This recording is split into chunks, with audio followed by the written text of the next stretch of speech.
Hi friends, ಎಲ್ಲರೂ ಹೇಗಿದ್ದೀರಾ? Welcome to my channel.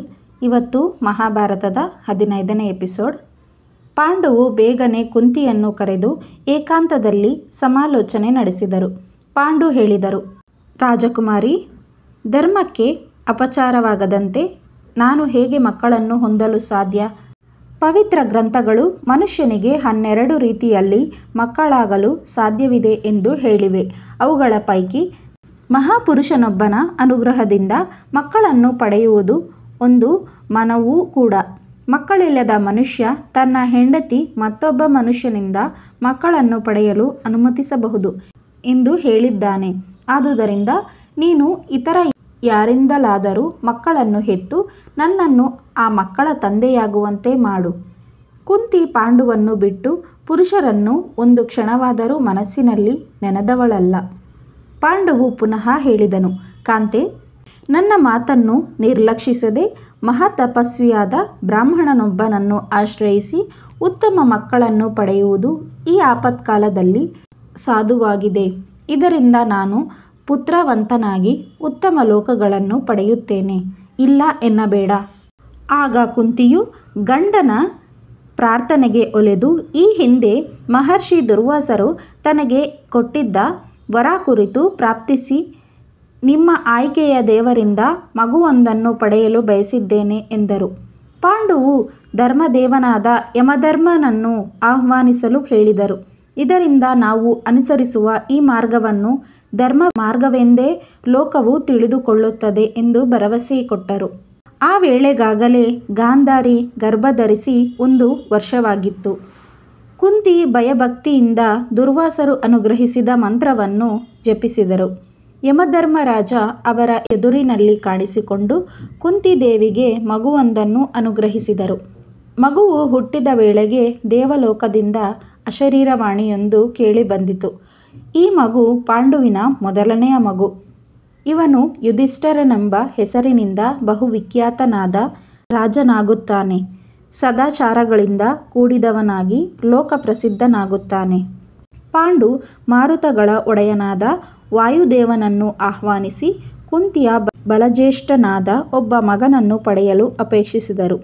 ಕುಂತಿಯು ಹಾಗೆಯೇ ಆಗಲೆಂದು ಸುಖಾಸನದಲ್ಲಿ ಕುಳಿತು ಮಹಾಮಂತ್ರವನ್ನು ಜಪಿಸಿ ಬಲಿಷ್ಠನಲ್ಲಿ ಶ್ರೇಷ್ಠನಾದ ವಾಯುದೇವನನ್ನು ಆಹ್ವಾನಿಸಿ ಕುಂತಿ ಅವರಲ್ಲಿ ಪ್ರಪಂಚದಲ್ಲಿರುವ ಬಲಿಷ್ಠರೆಲ್ಲರ ದರ್ಪವನ್ನು ಬಗ್ಗುಬಡಿಯುವಂಥ ಸಮರ್ಥನಾದ ಮಗನೊಬ್ಬನನ್ನು ಕರುಣಿಸಬೇಕೆಂದು ಕೋರಿಕೊಂಡರು.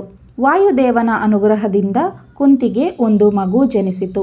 ಕುಂತಿ ಆ ಮಗುವನ್ನು ತನ್ನ ತೊಡೆಯ ಮೇಲೆ ಮಲಗಿಸಿಕೊಂಡು ಕುಳಿತಿರಬೇಕಾದರೆ ಒಂದು ಹುಲಿಯು ಗರ್ಜಿಸುತ್ತಾ ಅಲ್ಲಿಗೆ ಬಂದಿತು. ಹುಲಿಯ ಭಯದಿಂದ ತೊಡೆಯ ಮೇಲೆ ತನ್ನ ಮಗುವಿದೆ ಎಂಬುದನ್ನು ಮರೆತು ಮೇಲಕ್ಕೆದ್ದರು. ಶಿಶು ಕೆಳಗೆ ಬಿದ್ದಿತು. ಆದರೆ ಮಗುವಿಗೆ ಪೆಟ್ಟಾಗಲಿಲ್ಲ. ಮಗುವಿನ ಕೆಳಗಿದ್ದ ದೊಡ್ಡದಾದ ಬಂಡೆಯೊಂದು ನುಚ್ಚು ನೂರಾಗಿ ಕಿವಿ ಕಿವುಡಾಗಿಸುವಂತೆ ಶಬ್ದ ಉಂಟಾಯಿತು. ಆ ಶಬ್ದಕ್ಕೆ ಹುಲಿ ಓಡಿಹೋಯಿತು. ಪಾಂಡು ಕಿಲಕಿಲ ನಗುತ್ತಿದ್ದ ಮಗುವನ್ನು ಕಂಡು ವಿಸ್ಮಯಗೊಂಡರು. ಆ ಮಗುವೇ ಮಹಾಬಾಹುವಾದ ಭೀಮಸೇನ. ಇವರು ಹುಟ್ಟಿದ ದಿನವೇ ಗಾಂಧಾರಿಗೆ ದುರ್ಯೋಧನನು ಜನಿಸಿದನು. ದೇವೇಂದ್ರನು ಪ್ರತ್ಯಕ್ಷವಾಗಿ ಪಾಂಡುವಿಗೆ ಯಶೋವಂತನಾದ ಪುತ್ರನೊಬ್ಬನನ್ನು ಅನುಗ್ರಹಿಸಿದರು. ಕುಂತಿಯ 3ನೆಯ ಮಗ ಅರ್ಜುನನೆಂಬ ಹೆಸರಿನಿಂದ ಕಂಗೊಳಿಸಿದನು. ಪಾರ್ಥ ಎಂದು ಅವನನ್ನು ಕರೆದರು. ಫಾಲ್ಗುಣಿ ನಕ್ಷತ್ರದಲ್ಲಿ ಫಾಲ್ಗುಣ ಮಾಸದಲ್ಲಿ ಹುಟ್ಟಿದನಾದ್ದರಿಂದ ಅವನಿಗೆ ಫಾಲ್ಗುಣ ಎಂದು ಹೆಸರಾಯಿತು. ಪಾಂಡುವಿನ ಮಕ್ಕಳಾದ ಯುಧಿಷ್ಠಿರ, ಭೀಮಾರ್ಜುನರು ಹುಟ್ಟುವ ವೇಳೆಗೆ ಧೃತರಾಷ್ಟ್ರ, ಗಾಂಧಾರಿ ದಂಪತಿಗಳಿಗೆ 101 ಮಕ್ಕಳು ಹುಟ್ಟಿದ್ದರು.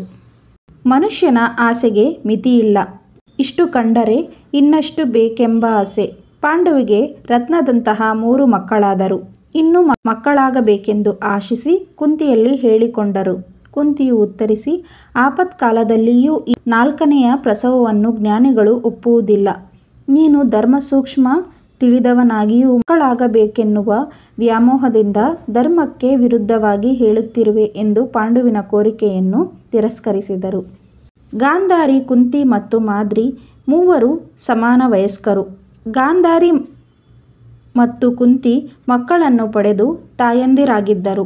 ಆದರೆ ಮಾದ್ರಿಗೆ ಮಕ್ಕಳಾಗದೆ ಅವರು ತನಗೂ ಮಕ್ಕಳಾಗಬೇಕೆಂದು ಅಪೇಕ್ಷಿಸಿದರು.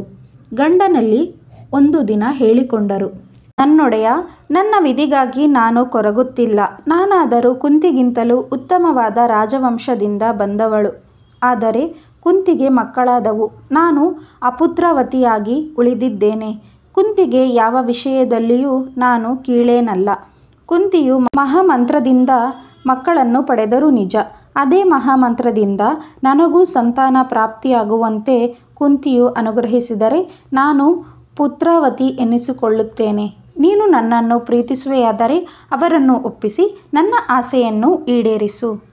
ಪಾಂಡುವಿಗೆ ಇದು ಸಮ್ಮತವೆನಿಸಿ ಅವರು ಕುಂತಿಯನ್ನು ಏಕಾಂತದಲ್ಲಿ ಸಂಧಿಸಿ, ನಮ್ಮ ವಂಶಾಭಿವೃದ್ಧಿಗಾಗಿ ಹಾಗೂ ಲೋಕೋದ್ಧಾರಕ್ಕಾಗಿ ಇನ್ನೂ ಹೆಚ್ಚಿನ ಸಂತಾನ ಪಡೆಯುವುದು ಯುಕ್ತವಾಗಿದೆಯಲ್ಲವೇ? ಮೇಲಾಗಿ ಮಾದ್ರಿಯು ಮಕ್ಕಳಿಲ್ಲದವಳು ಎನಿಸಿರುವಳು. ನೀನು ನಿನಗೆ ತಿಳಿದಿರುವ ಮಂತ್ರವನ್ನು ಮಾದ್ರಿಗೆ ಅನುಗ್ರಹಿಸಿ ಪುತ್ರವತಿಯಾಗುವಂತೆ ನನ್ನ ಅಪೇಕ್ಷೆಯನ್ನು ಈಡೇರಿಸು ಎಂದು ಹೇಳಿಕೊಂಡರು. ಕುಂತಿಯು ಅದಕ್ಕೆ ಒಪ್ಪಿ ಒಂದು ಶುಭ ದಿನದಂದು ಮಾದ್ರಿಗೆ ಮಂತ್ರವನ್ನು ತಿಳಿಸಿಕೊಟ್ಟರು. ಮಾದ್ರಿ ತುಂಬ ಆಲೋಚಿಸಿ ದಿವ್ಯ ಸುಂದರ ಮೂರ್ತಿಗಳಾದ ಅಶ್ವಿನಿ ದೇವತೆಗಳನ್ನು ಸ್ಮರಿಸಿದರು. ಆ ಇಬ್ಬರು ದೇವತೆಗಳ ಅನುಗ್ರಹದಿಂದ ಮಾದ್ರಿಗೆ ಅವಳಿ ಜವಳಿ ಮಕ್ಕಳಾದವು. ಅವರಿಬ್ಬರನ್ನು ನಕುಲ ಸಹದೇವ ಎಂದು ಕರೆಯಲಾಯಿತು. ಪಾಂಡುವಿಗೆ ಯುಧಿಷ್ಠಿರ, ಭೀಮಸೇನ, ಅರ್ಜುನ, ನಕುಲ ಮತ್ತು ಸಹದೇವ ಈ 5 ಮಕ್ಕಳು ಪಾಂಡವರೆಂದು ಖ್ಯಾತಿವೆತ್ತರು. ತಮ್ಮ ಬಾಲಲೀಲಾ ವಿನೋದಗಳಿಂದ ಕ್ಷತ್ರಿಯರಿಗೆ ಉಚಿತವಾದ ಧನುರ್ವಿದ್ಯೆಯಿಂದ ವನಪ್ರದೇಶದ ತಪಸ್ವಿಗಳಿಗೆ ಸಂತೋಷವನ್ನು ಅಚ್ಚರಿಯನ್ನು ಉಂಟುಮಾಡುತ್ತಿದ್ದರು. ಹಸ್ತಿನಾವತಿಯಲ್ಲಿ ಗಾಂಧಾರಿಯ 100 ಗಂಡು ಮಕ್ಕಳು ದಿನದಿಂದ ದಿನಕ್ಕೆ ಅಭಿವೃದ್ಧಿ ಹೊಂದುತ್ತಿದ್ದರು. ಕೆಲ ದಿನಗಳು ಕಳೆದವು. ಪಾಂಡು ಮತ್ತೆ ಕುಂತಿಯನ್ನು ಸಂಧಿಸಿ ಮಾದ್ರಿ ಇನ್ನೊಂದು ಮಂತ್ರವನ್ನು ಹೇಳಲು ಕೇಳಿಕೊಂಡರು. ಆಗ ಕುಂತಿ, ಒಡೆಯ, ಮಾದ್ರಿ ತನಗೆ ತಿಳಿಸಿದ ಒಂದು ಮಂತ್ರದಿಂದ 2 ಮಕ್ಕಳನ್ನು ಪಡೆಯುತ್ತಾಳೆ ಎಂದು ನಾನು ಊಹಿಸಿರಲಿಲ್ಲ. ಅವಳಿಗೆ ಇನ್ನೊಂದು ಮಂತ್ರವನ್ನು ಉಪದೇಶಿಸಲು ಅವಕಾಶವಿಲ್ಲ ಎಂದರು. ಪಾಂಡು ನಿರುತ್ತರನಾದ. ದುರ್ವಾಸರು ಉಪದೇಶಿಸಿದ್ದ 5 ಮಹಾಮಂತ್ರಗಳಲ್ಲಿ ಎಲ್ಲವೂ ಫಲ ಕೊಟ್ಟಿದ್ದವು. ಈ ವಿಡಿಯೋ ನಿಮಗೆ ಇಷ್ಟ ಆಗಿದ್ದರೆ ವಿಡಿಯೋನ ಲೈಕ್ ಮಾಡಿ, ಶೇರ್ ಮಾಡಿ, ನಮ್ಮ ಚಾನಲ್ನ ಸಬ್ಸ್ಕ್ರೈಬ್ ಮಾಡ್ಕೊಳ್ಳಿ. Thank you for watching.